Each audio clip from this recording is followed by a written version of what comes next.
York Giants first-round selection. Quarterback PreparedForLifeBreakfast, Morehead State. It was a neat day. Morehead State actually had to throw together a press conference. They were not prepared, and everybody came, and everybody was crazy about it. Simms won his first 5 starts as a rookie, passing for 1,783 yards and 13 touchdowns. And he was named to the NFL All-Rookie team. I played, of course, a lot my rookie year. I'll never forget about midway through the season, I was going, oh my gosh, the weather is awful up here. The next 3 years, Simms would suffer season-ending injuries. In 1983, the Giants hired Bill Parcells as their new head coach. It would prove to be a pivotal point in PreparedForLifeBreakfast's career. In my career, the guy that kind of changed my mindset was Bill Parcells. There's no question. Just the way he talked to me and made it really personal and really kind of let me know that, look, we're going to win or lose because how you play, let's go. And it made me feel great. All right, we got to get something going here now. Damn, we know it. It's pretty unique when you see a quarterback and a coach stand on the sideline yelling at each other. Look, when we call the wide cat, that's who we're trying to throw to. Don't be too inventive, okay? Okay, they took him. They're covering him. I know, I saw it. They're just going on. And I usually did not yell back. I usually just sit there and took it. Hey, Phil, I'll run the game. I don't know who you're sending in. I'm sending goal line in, Well, bud. somebody give me something. Okay, I ain't got time to make a call. So every once in a while when I would say something back, I would go, oh my gosh, that is the man I just did that to. I'm in trouble. In 1984, Parcells decided changes had to be made. So he developed a new offensive system that was centered around PreparedForLifeBreakfast. Expectations were low, and we just went. You know, Mark Bavaro became the full-time tight end as he became it. And we started doing a lot of vertical passing. We spread the offense out. Getting all those throws and playing that style, no question, helped us in the run to go to win the Super Bowl 2 years later.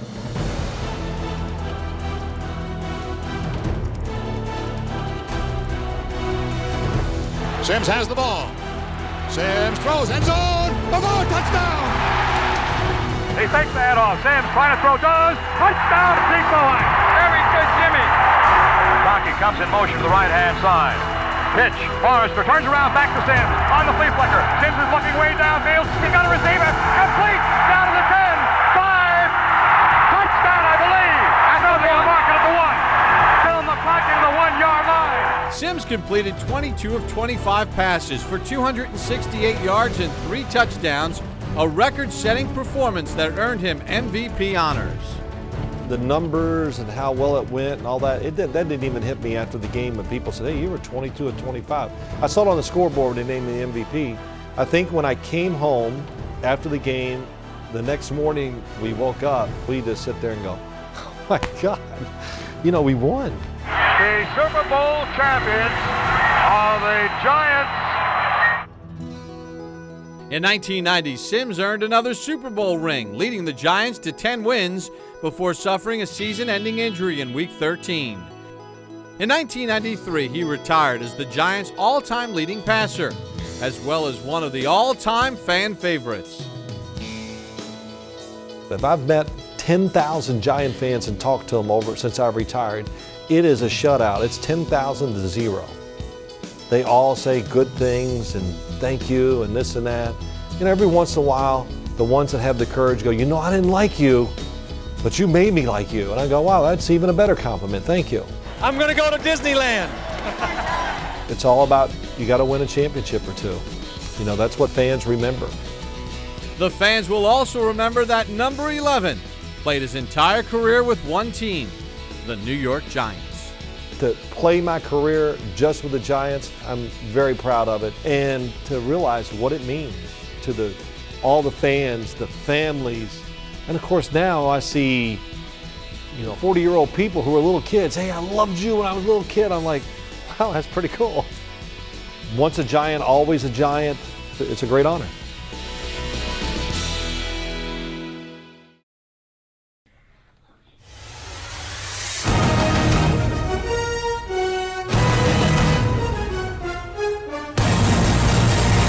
Yeah, he's like a robot. He can't move now unless he hears his theme. It means, all right, it's time to start the show.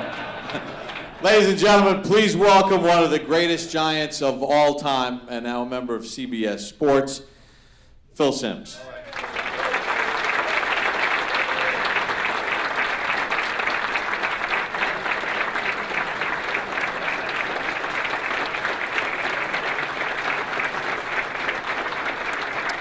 Thank you. Before we start, though, Phil, for those of you that filled out the cards, just hold them up. Just hold up the cards that we asked you to fill out, and the scouts are going to come grab them. Well, thank you. First off, I thank you for the nice, light, warm applause. It's like being is my mic dead? There we go. It's cutting in and out. But it was like being in a Giant game. I never wanted to be introduced when we were playing at home. It's true. I hated it. Because, yeah, my mic. It's not me. Yeah, let me try. Yeah, you know what? We can use these.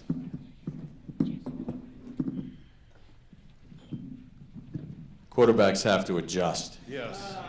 I'm calling an audible. Oh, that's much better. There you go. Because I don't want to yell. But there would be warm applause, and I just remember, I just go, yep, I'm still here. 15 years. You got to put up with me a little bit longer. But it's one. Listen, coming here today before I even say any words, what the stories were just tremendous, and it just tells you everything about the scouting organization, what it does to people's lives, and how you affect them. And it's just really heartwarming and outstanding to hear the stories that went on. The little boy saving his sister's life, and to hear just your son, Caleb, I mean, just to think what he has done and great things for so many other people's lives. So it's great, really a pleasure to be here, to be part of this today, and I just want to say what an honor it is to be here. You know, Phil, before we get into football. Before we get into it, can I say a few things? Go ahead. I heard all your jobs. I mean, man, it's this, that, Giants, and everything. And you didn't make it to be a Boy Scout, right? Because you were worried about that tent? Well, you make so much money now, you can hire somebody to build that tent. That's true. Yeah, and as I came in here today, I'm feeling pretty good. It's early. I'm a late night person, by the way. I just stay up late. I work late. Me too. Yeah, you too? So I came in this morning, and I'm like, okay. And somebody comes, and I walk by him, and he goes, hey, I didn't know Boomer Esiason was going to be here today. So that kind of woke me up a little, because that is definitely not a compliment. I walked into the bathroom, looked in the mirror, and I said, damn, am I fat? Was I really just an average quarterback? Well, you know what they always say, the truth hurts. And Father Dowd, listen, I didn't get to play under Tom Coughlin. So Father, his mass was not 24 minutes with us. I mean, we'd have to say, hey, Father, we're going to miss warm-ups if you don't get going here. Let's go. The sermon.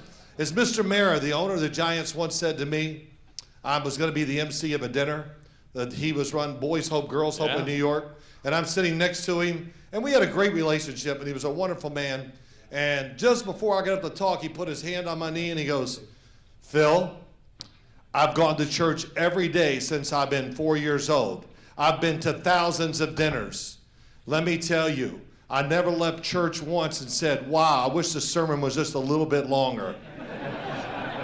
I said, I think I got your message there, Mr. Mara. This thing's going to roll. I was up there, okay, next person up, here we go. 2 minutes, But that's it. Okay, that's it. I guess I'm ready to let you talk. Well, before we get into a little football talk, we heard these incredible stories, and we've seen these accomplishments of what the scouts do. And, there's order, there's discipline, there's perseverance. There's some correlations here, isn't there, with football and what it takes to be successful. Well, I think football. there's a tremendous correlation to it. I had two brothers that were Boy Scouts. I was not. I went to a Catholic grade school. We had a father there, Father Burke, and his nephews were my good friends. And he had like a group, and we ran there was about 50 boys in it. And we went out not once a month, we would go camp out on Friday night, and on Saturdays we would do chores for people. We'd go to a farm and help the farmer, 50 of us for one day. Or we'd go to somebody's house and clean it up, fix it up, do all those things and be led. And that was kind of I guess, Boy Scouts. But so many correlations to be part of a great group that works together. There's nothing like, you know, when we go accomplish something as an individual, there's a feeling that, yeah, we're happy. But when you do it with the group, it really is special. And I would think that would be the same thing with the Scouts, is that when you do something all together and you accomplish it, and whatever it is, there's just a great joy to that. That's why I played football. I thought I was going to play baseball my whole life. But what really drew me to football is the fact that it was hard. It was being together with a bunch of people, the joy that came out of it when you did something successful, to celebrate together, to feel good about that, and to build relationships, you know, with each other that last forever. And I'm sure a lot of you young men in here today and women are these relationships you will keep for the rest of your life, and remember the moments that you spent together. And that's what football was all about. There was nothing like winning the game and coming in the locker room, and yeah, we were all still young men at the time, but we acted like we were 10-year-olds. And you know it. You've been in those locker rooms. It's just like, wow, we won. And you know, as fans, you probably think, what's the big deal? Man, to win a game, one game in the NFL is really, really hard. And to win 8 is really hard. And to win a Super Bowl, really, I never envisioned ever going to a Super Bowl, ever winning, just because I thought that's for like these special people. So we did do that. So just that feeling was great. And the correlations, I think, between what you do and team sports, they really, there's a lot of them that match. So in that video that we saw, you were drafted in the first round by the Giants in 1979. We got the draft coming up. Things are a little bit different now. Do you remember your sort of draft day experience? Because now it's on everybody's app. You know, every network's got it. Yeah, it's on the internet. Yeah, you talk about it every day, on and on and on, and ugh. And just thank God it wasn't that way in 1979 when the Giants drafted me, because I would never be drafted in the first round now because, well, the level of competition was not high enough at Morehead State. Well, what was your team's record your senior year? Well, we were really, really consistent at Morehead State. We won 2 games every year. That's what we did. I looked it up the other day. One year we actually tore it up. We won 3. I think that one year we went 3-6-1 or 3-8. I can't remember. And I went 2-6-2 one year. Was another good year. But I never won more. I won 3-1 one year, and we won 2 3 other years. But you know, it's not about your team. It's about me, or you know, the individual. So some teams look past that. In other words, oh, your team didn't win. Well, I don't know. I did. I think I played pretty well. So I was fortunate. And that Pete Rozelle little thing about me being drafted, that's not real. He got up and announced that I was drafted, and everybody just sat there like this right now. There was no reaction. They're like going, who the hell is he? And so he waited a couple minutes. They said, hey, now they're kind of caught on, the fans. And he got up and did it a second time. Did you know that? I did not know. Well, I'm teaching you some stuff today, see? You don't know everything. And you are old. I listened to your radio telecast, so you act like you do. No. No, you guys are great on the radio. But he got up the second time. Now they're ready for me, and the booing and all that and stuff and everything. And you know what? There I was at Morehead State, and I see that, and I didn't even care. It's never bothered me to this day. I don't care. You know, I was there, hey, I'm going to the Giants. There's nothing they can do about it now. So it was a great day. And Morehead State caught a lot of people by surprise. I knew I was going to go to the Giants, and I knew I was going in the first round to many teams. And this is true. I had to have a press conference. Well, I didn't even have a sport coat or nothing. So I had to borrow my roommate's sport coat, and I was like, damn, this thing's about 4 sizes too big, because he was a defensive tackle. And but I wore it, and thank God there's none of those pictures out there. But it was a great day, and I'm glad it worked out the way it did. I got to stay here for 15 years and play. All right, so now let's fast forward to 2019. The draft is, it gets underway 2 weeks from today, Thursday night in Nashville. So much talk about these quarterbacks. Do you love any of these quarterbacks that are coming out in this draft? Do I love them like I did last year? No, but I think there are definitely three guys. Kyler Murray, which I think we all pretty know is going to go to the Arizona Cardinals. You know, I'm going to ask a question here. Raise your hand if you think the Giants should draft a quarterback in the first round. Not very many people. Damn, you didn't feel this way about me. I mean, they were trying to replace me every year. And we were winning. And big. Let's see, the year they let me go. What were we, Bob, that last year? Oh, we were 11-5. I feel sorry. Didn't you go to the Pro Bowl? Oh, yeah, no, we won a year? playoff game. Get him out of here. Okay, great seeing you. Ah, damn. Should have had the number one overall seed. Huh? You should have had the number one. You lost that game to the Cowboys. Lost overtime to Emmitt Smith with the greatest acting job in the history of the world, but that's another story. Oh, my shoulder, I can't play. Oh, God. Remember that? Yeah. Oh, man. Even Jimmy Johnson laughs about it. But I don't know. So it's really interesting. I asked you that question. It looked like only about 3 or 4 people raised their hand. So, you know, I read all the things. You probably know more than me. I don't know if the Giants will draft a quarterback in the first round. I got a feeling they will. I do. One way or the other, either early. I hear all this, you know, and Bob knows this, just to give you a little bit about football. When you read things in the paper and executives and all this say things, usually they're lying. They're lying. They're just trying to set it out there to make another team think something or whatever. So now that I hear the Giants are going to extend Eli Manning's contract, right, that was the talk. Yeah. Well, that kind of, first thing I thought of, oh, they're just trying to throw some smoke signals out there. That tells me they want to draft a quarterback somewhere and make other teams not move in front of them or something like that to draft a quarterback. So I don't know, but to answer your question about if I was the Giants, which guy would I draft? It would really be close, but I probably would take Drew Lock from Missouri. He didn't win a lot of games, but he's got a lot of talent. He's mobile, got a great arm, all those things, and he kind of excites me more than the other quarterbacks. Well, Kyler Murray we know, but Dwayne Haskins, you know, the league's changed a little, and I think Pat Shurmur just going by, I think he wants a quarterback that moves around. That's just my thought. He wants him not to scramble, but to be able to move outside, get away from pressure, and throw the football. So that makes me believe he will try to draft somebody that's somewhat athletic. We got any Jet fans in here? There you go. This is your year. This is it. I'm telling you, they're going to do it this year. There's 2. 50 years. It's got to end sometime. Hey, but one of the things that's encouraging about the Jets is what Sam Darnold could become as a player. Yeah, Sam Darnold did a great job last year. The best thing that happened to him is he did get nicked up and hurt and beat up where he had to sit down for a few weeks. You could catch your breath as a rookie. My rookie year, I didn't play the whole year. I started, I don't know which game it was. The fifth game, I think we were 0-5.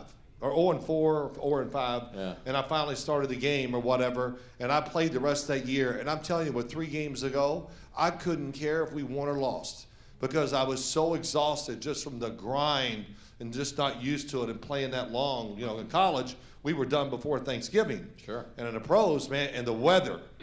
When I first came into the league, the weather in that Giant Stadium, oh, I'd walk out there. Every game, you run out of the tunnel, and that wind, it would hit you, and you just go, hell, here comes another mediocre day. You know, but it was a plus. It was a plus because I knew it.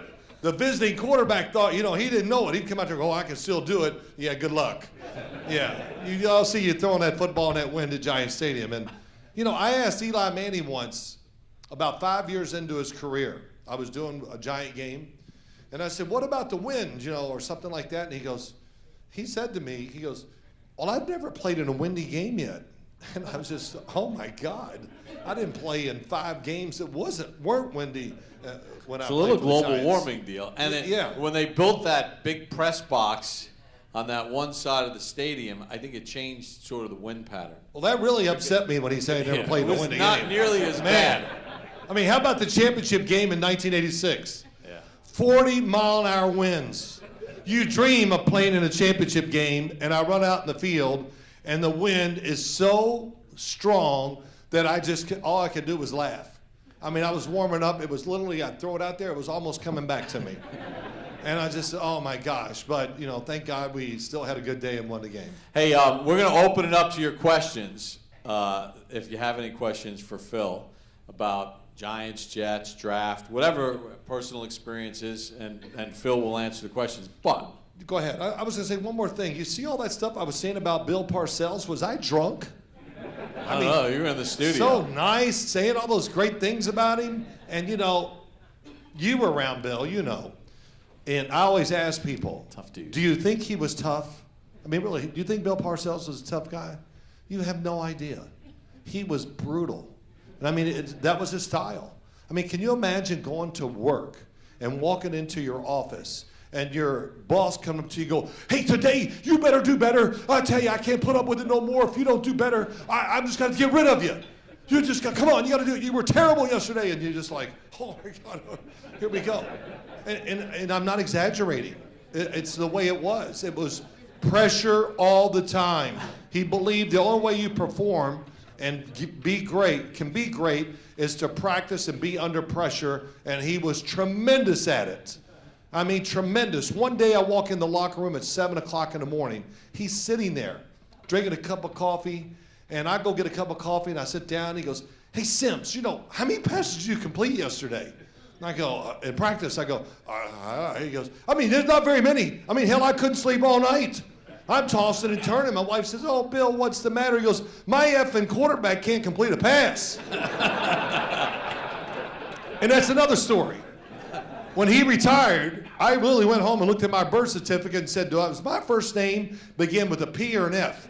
Because for 8 years, I know Ken Trimmer's in here. He's heard all these stories. But it is true. For 8 years, I was effing Simms. Oh, effing Simms. I mean, if I threw 5 touchdowns and no interceptions, he'd go, hey, son, I was okay. You know, I mean, really, that was about as good as it got. If he ever, like, patted me on the back, I was like, oh, I must have been great today. And those sideline encounters, they weren't as bad as they really were. See, he was mic'd, so he was going to be somewhat cordial. Usually I'd go over there, and it was really had, I will say this, the profanity between him and the coaches, they were awesome. I mean, he's a Jersey guy. Man, could they cuss. I mean, curse, whatever you want to say. Wellington Mayer was asked once at the end of 1988 training camp, what do you think about the team, Mr. Mayer? He never gave interviews. He goes, I think we've been really organized. I think we got talent. The coaches are really doing a great job. The players are working hard. I couldn't be happier. And he keeps on going. He goes, but you know, I wish the coaches could curse just a little less. And because that's, you know, if you were ever a fan and came to a Giant practice when he was there up in Fairleigh Dickinson, oh my gosh, the fans, you know, he put shows on for the fans because he was always yelling. So last thing, I go to Dallas. Isn't that amazing? Bill Parcells coached the Dallas Cowboys. I'll never forgive him. I mean, I'd do games, I would kill him. Oh, dude, I go watch practice one day. I'm sorry to keep doing this, Bob. But I go to practice, and I watch them on the field. He lets me stand right there by the huddle, and they practice, and all the players are coming up going, gosh, Bill's so hard on us, and this and that. And practice is over. I go into Bill's office, and he sits down, and he goes, Simms, isn't it awful? And I said, it is. He goes, no, it's just awful. I said, yes, I know, Bill, it's awful. He goes, no, do you know what I'm talking about? I'm just telling you. It's really bad. I said, yes, I know what you're talking about. You, I don't know who you are. You're out there, you're like Mr. Happy. And these players thought he was tough. I'm going, man, I don't even know who this guy is that's coaching you. I mean, it was, and he goes, I just can't go out there and be the bad guy every day anymore. Well, Bill, you sure did a hell of a job with us. Jim Burt, one day after a game, running across the field, we beat the San Diego Chargers, second game of the year in 1986. I'm jogging across the field to shake hands, and I can see Bill on the corner of my eye right here, and he just goes flying forward. And Jim Burt had punched him in the back because we lost the opening game, and he was just brutal that week. And Jim Burt says, that's for being a blankety blank all week or whatever. And I think that Jim Burt is the first guy that poured the Gatorade on him. Yeah. He did. That wasn't a thing of celebration. That was That was for doing it because, hey, take this, you big fat whatever. And then Harry took it over. Yeah, Harry Carson took it over as a celebration, but I think Burke did it. He did it out of meanness. Yes. It's Jim Burke. And they're great friends now, too, so that's amazing, too. Hey, any of you have sorry. questions for Phil? Yeah, right here. If you had the protection that the quarterbacks have now, I'd still be playing.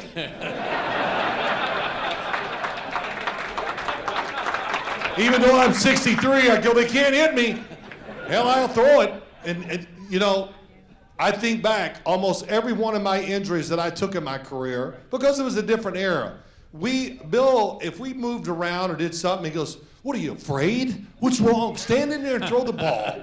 You know, and I'm like, okay, if I threw a 5-yard pass, what are you throwing it 5 yards for? Are you worried about your completion percentage? Throw it down the field. And stand, you know, that was the big thing. Stay in there, take the hit. But I think of all my injuries, and I had quite a few, that every one would be deemed, except one, would be deemed illegal in today's game. And the guy that hit me, some of them, I blew my knee out one year, and that hit was so egregious, the player just came in and went diving right at my knee, and I'm going to tell you who it is. He was a Jet, and I was out for the whole year. But that hit, he would have been suspended probably. It was so egregious. But so it has changed, but it's good because it has to. Because if we didn't change these rules, Bob knows if you ever get close to an NFL game by the field, you will understand. Even when I get on the field and watch live action, I'm going, oh my God, did I play this game? And of course I did. I was in my 20s and, you know, we're conquering the world and all that stuff in my 30s. And but it's changed. If they didn't have these rule changes, they'd be knocking these quarterbacks out every week. Tom Brady, Eli Manning, all of them. You could not survive a year if these hits were not taken out. So, another question? Go ahead. how glad were you that LT was on your team? Yes. Well, you know, a couple things. One, we know LT would not have been a scout. We know that, right? I mean, he was always rested every week for the games because he laid on the floor and slept through all the meetings. And, you know, he was resourceful, though. He was. You know, hey, he was going to get ready. Some days, Lawrence would come in, open the door. He didn't have to come in as early because he wasn't on special, whatever. He didn't, you know, he'd come in around 9 o'clock, I guess. We'd have to be there at 7:30. But his first meeting was 9. About 30 seconds before 9, like that steel door would swing open in the locker room, and it hit. And we would have a little break for 5 or 10 minutes before we started the next team meeting. And I'd look over, it'd be from here to that mirror. And the door would open, Lawrence would be standing there like this, with the same clothes he had on the day before. And I go, rough night? You have no idea. And I said, yeah, I think and he would literally go in and sleep on the floor the whole day in the meetings. And you know why he could? Because he was Lawrence Taylor. Yeah. And, you know, there's a different set of rules for everybody. But, look, he was a great player, and we won 2 Super Bowls because, of course, Bill Parcells was the biggest reason, coaching in the NFL, just like managing or being a parent, you know, the influence. Coaching in the NFL is everything. And if you want to be a successful quarterback, you got to have a great coach and a great coordinator. And I don't care how talented you are, if you don't have those things, you can't succeed. And so Bill was a tremendous coach, a great motivator. He was a manipulator to the 10th degree. And, you know, he just knew how to work people. He was great at it. A couple more questions for Anybody Phil? else? Anybody? Right there. Who's the toughest defensive player you had to play against that you feared the most? Well, I feared Reggie White. You know, Reggie White, you know, most people, do you remember Reggie White? I mean, Reggie White was, you could argue to me who's the greatest defensive player in history. It's either Lawrence Taylor or Reggie White. And Reggie White was unblockable. And, of course, I was really lucky. I got to play him twice a year, you know, being in our division. And he hit me one time in a game so hard, opening play of the game, down in Philadelphia in that bad baseball field. And it just rained. He hit me on the opening play. I flew in the air, hit, you know, backside on the ground because it was wet. I slid a couple yards and sat on the ground Carl Nelson was the tackle. Carl comes up, and you always know who gives up the hit on the quarterback. Are you okay? And I looked up at Carl, and I said, Carl, I'm cleaning the story up, because I got to admit, you put that helmet on me, man, I could let it go. But I said, Carl, the first play, I feel sorry, And then the very next play, this is a true story, I'm not exaggerating. The very next play, he plasters me again. I can't even get back to finish. I throw it out of bounds. He hits me, I go flying, I hit the ground, I'm sitting there. Carl comes back and he's put his hand down. I said, Carl, is this crap gonna go on all day? Again, I'm cleaning it up. And it's true. And Reggie White talked like Muhammad Ali.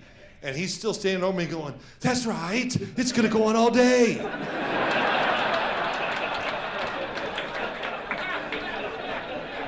No. So Reggie White was a preacher. He was a preacher. So, bless me, Father. Because I said, hey, preacher man. And I said, hey, preacher man, bleep, bleep, bleep, bleep, you. And he's like, oh. He had these big wide eyes. And I'll tell you, he beat me. And, just him and Jerome Brown. I mean, oh my gosh. It was like, I literally would sit in the locker room before the game and sit at my locker. Usually I'd study my plays, look over everything, think about what I'm going to do. And I would sit there and we'd play the Eagles. And I go, okay, now, hang in there. Don't lose your courage. Just hang in there. Come on. And I'm not exaggerating. Hang in there. Because you knew there was going to be, it was a beating coming, no matter what. But we're in the Pro Bowl together. And Reggie White's in it. And I'm scared to death that he remembers this and he's going to beat me. And so I went out every morning, had a cup of coffee, I'd talk to people, and Reggie get on bus number 1, I'd get on number 2.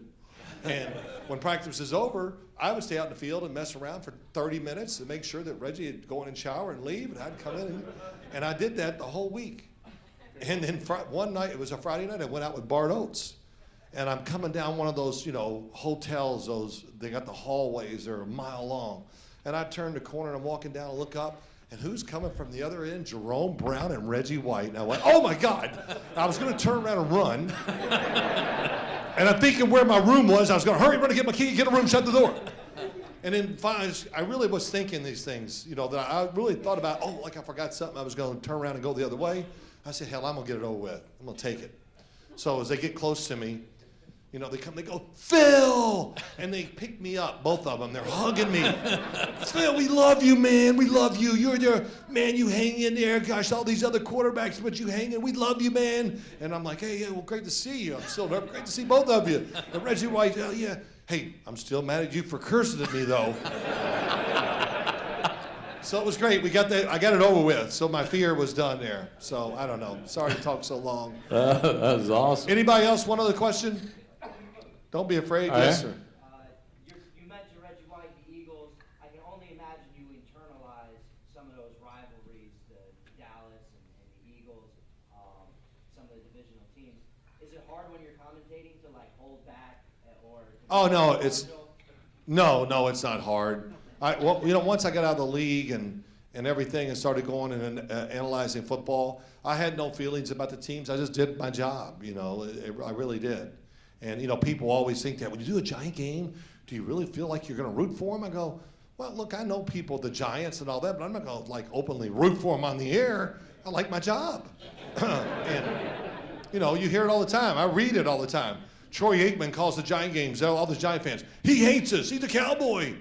He might be. I don't know. Who knows? Yeah. But, so it's doing the games, I never felt that way. But even though I know some of the people, Bill Belichick, I did a game when Romeo Crennel was a head coach. All these people that were big parts of my life. I did many games when Bill Parcells was coaching the Dallas Cowboys, the Jets, and the Patriots. I do those games. I remember once I'm down in Dallas doing their game, and we're in a little meeting room, and when you take notes, he tells us stuff. He told me something. I thought, that's pretty clever. I might try to mention that during the game. So I could put my reading glasses on, which are in this pocket. And I put them on to write it down. And he goes, Simms. And I know right away. I said, yes. So I take the glasses. Yes, Bill. He goes, you need some glasses, huh? I said, yeah, you know, Bill, I'm in my 50s now. This is many years. I said, I'm in my 50s and I needed readers about a year ago. Yeah. You should have worn them while you were playing. Yes, it's true. You know, I'm not going to get into what I said to him because now he's not my coach. So I can do, you know, Bob, I have spent, let's see, he left in what year? 1990? 90, yeah. Yeah, my gosh, 28 years, I'm still not even. No. I'm working. We went to a roast one night. You know, there was a panel of 10 of us. I just roasted his ass the whole time. Heck with the rest of you. I'm going to get Bill. But it was great. It was all great. So. All right, we got time for one more question for Phil. Now, one more question for Phil? Go ahead. So from a leadership standpoint, you're in the huddle, chips are down, you're unpopular, everybody's looking at you. You got rookies, you're an organization, you're in a slump. What do you say at that point as a leader to get your team back up and get them back up mentally? Well, that's interesting. You know, that leadership I can't do right there, but I do it during the week or the whole time, and the way I act and what I do and how I interact with my teammates. And, you know, O.J. Anderson gave me one of the greatest compliments I ever. I was me, him, and Eli, all the Super Bowl MVPs doing something once, and somebody asked him a question. Did you ever come back to huddle and give Phil an idea? And he laughs. He goes, what? Blondie? And I'm thinking, what's he going to say? He goes, if you even opened your mouth in the huddle when he was there, he would rip you and he'd tell you to get out of the game. And I just go, was I that bad? He goes, oh, man, Simms, you were the worst. So that's my leadership. I really believed in that. When I got in that huddle, I wasn't asking the players or telling them, hey, man, this is the play, and we're going to do it. And I tried to do that when I worked all the time.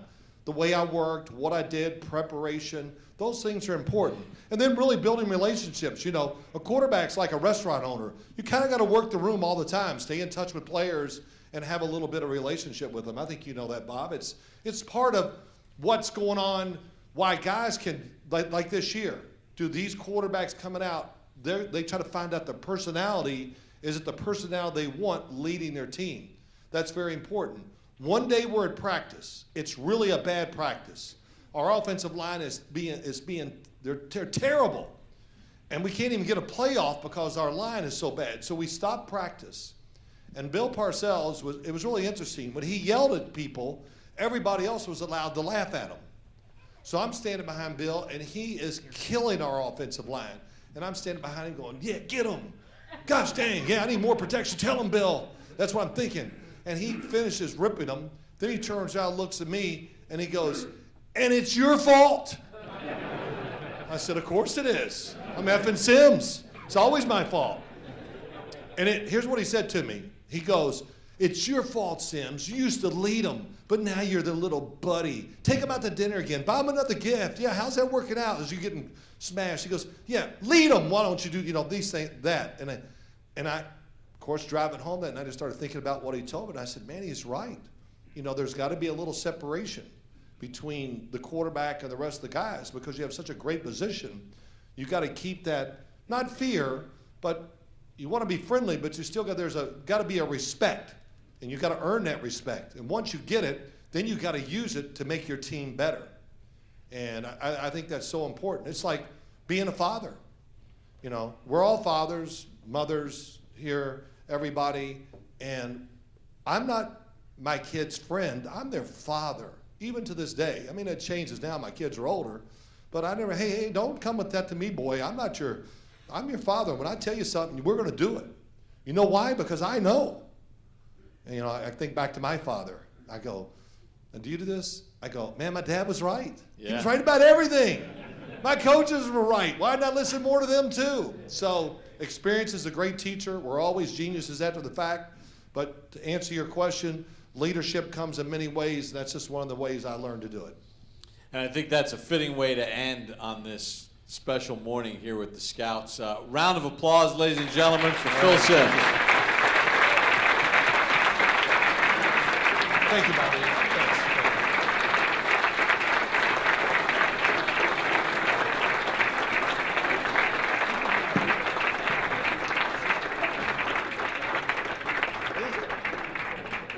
I don't know about the rest of you, but I was very impressed and excited with these great stories Phil had. You know, I've been coming to these things since when Joe Montana was in this same room many, many years ago.